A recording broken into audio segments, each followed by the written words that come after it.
Vigilance सेलरे Nayagarh क्षुद्र जलसेचन विभाग किराणी निगमानंद भूया नयागढ़ क्षुद्र जलसेचन विभाग में कार्य करुवा ठिकादार जुगल किशोर प्रधान सिक्यूरीटी बिल बाबद को 1,99,611 टंका पाइबार थिला।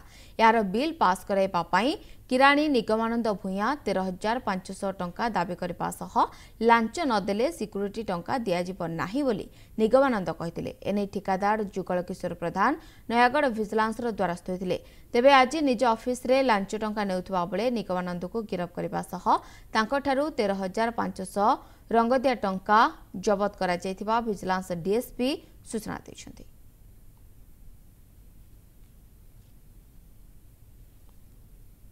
एमआई डिविजन कैशियर जी निगमानंद भूया से गोटे सिक्यूरीटी डिपोजिट रिलीज करथिले ता बाबद को 7.5% पीसीटा जने कॉन्ट्रैक्टर कठार आज से नेला बेले 15,1300 विजिलेंस धरा पड़ी जड़े रेगुलर कॉन्ट्रैक्टर तांकर गोटे सिक्यूरीटी डिपोजिट रिलीज करथिले से बाबद पैसा मागुथिले एवं से धमकाउथिले जे जदि पीसीटा न दउ तोर अवशिष्ट जो कामटा अच्छी तार बिल मध्य मु करदेवी ना तब से बाध्य कि आम पाखक आसी आज धराला।